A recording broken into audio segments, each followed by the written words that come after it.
বিধানসভা নিৰ্বাচন সমাগত টিকটক লৈ অগপত অস্থিৰতা বৃদ্ধি বিজেপিৰ আগ্ৰাসনত অগপত হাহাকাৰ আসনে আউল লগাব নেকি মিত্ৰতাত টিকটক লৈ অস্থিৰতা বৃদ্ধি পাইছে অগপৰ ভিতৰচৰাত বিধানসভা নিৰ্বাচনৰ দিন চমু চাপি অহাৰ লগে লগে বিজেপিৰ মিত্ৰদল অগপৰ ভিতৰচৰাত অসন্তুষ্টি ক্ৰমান্বয়ে তীব্ৰতৰ হ'ব ধৰিছে প্ৰতিটো ৰাজনৈতিক দলৰে সদৰত এতিয়া আগন্তুক নিৰ্বাচনৰ বাবে তৎপৰতা বৃদ্ধি পাইছে যদিও অগপৰ সদৰত তেনে কোনো পৰিৱেশ নাই বিপৰীতে অগপত বৃদ্ধি পাইছে ক্ষোভ আৰু অসন্তুষ্টি লক্ষণীয় বিষয় যে দুবাৰকৈ শাসনৰ বাঘজৰি লোৱা আঞ্চলিক দলটোৱে আজি বিজেপিৰ মিত্ৰতাত থাকি অস্তিত্ব ৰক্ষা কৰিবলগীয়া হৈছে এক কথাত বিজেপিৰ মতে আঞ্চলিক দলটো চলিবলগীয়া হৈছে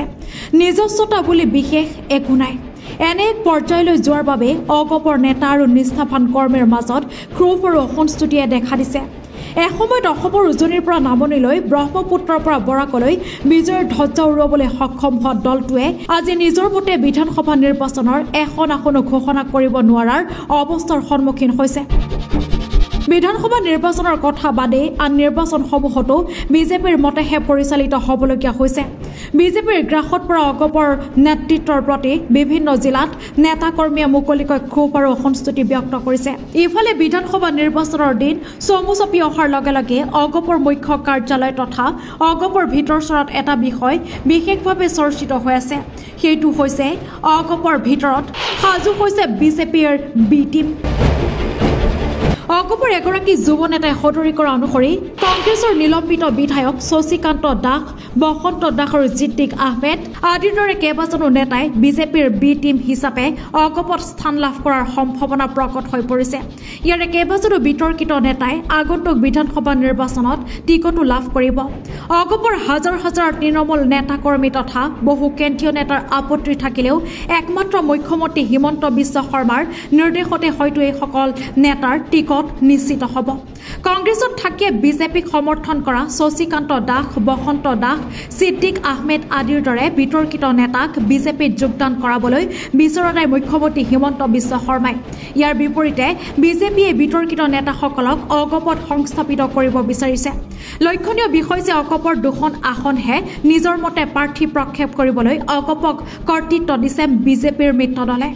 সেই দুটা সমষ্টি হৈছে অগপৰ সভাপতি অতুল বৰাই প্ৰতিনিধিত্ব কৰা বোকাখাট আৰু কাৰ্যকৰী সভাপতি কেশৱ মহন্তই প্ৰতিনিধিত্ব কৰা কলিয়াবৰ সমষ্টি এই দুটা সমষ্টিত চকু নিদিও বহুবাৰ ঘোষণা কৰিছে মুখ্যমন্ত্ৰী হিমন্ত বিশ্ব শৰ্মাই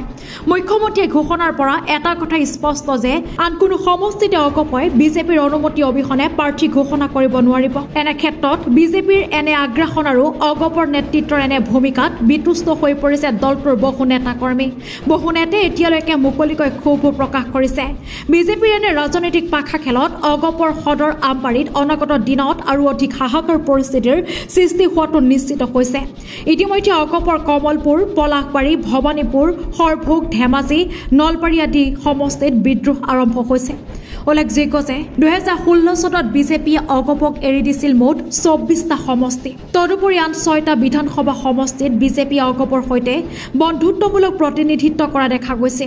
অন্যহাতে 2021 চনৰ নিৰ্বাচনত বিজেপিয়ে অগপক এৰি দিছিল প্ৰায় 29টা সমষ্টি